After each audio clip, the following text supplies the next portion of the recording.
အချိန်လုံးမှတန်ဖိုးသိတာမျိုးမဖြစ်ပါစေနဲ့ဆုံးရှုံးပြီးမှလူတယောက်တန်ဖိုးကိုနားလည်မယ်ဆိုရင်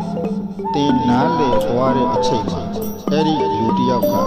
တင့်နားမှာရှိဖို့မသေးကြတော့ဘူးအနားမှာရှိတော့လူတယောက်အကြောင်းမသိခဲ့ဘူးဆိုရင်တင်သိသွားတဲ့အချိန်မှာအဲ့ဒီလူတယောက်ကတင့်အနားမှာမရှိနိုင်တော့ဘူးအတူရှိခွင့်ရတော့မှလူတယောက်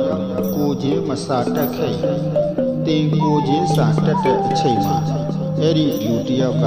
တင့်နားမှာမရှိနိုင်တော့ဘူးမိသားစုမှာပဲဖြစ်ဖြစ်တငယ်ချင်းအပေါင်းအသင်းမှာပဲဖြစ်ဖြစ်လုပ်ငန်းခွင်တစ်ခုမှာပဲဖြစ်ဖြစ်ပေါ့အတော်များများကဆုံးရှုံးပြီးမှသင်ခန်းစာရတတ်ကြတာအများစုပါ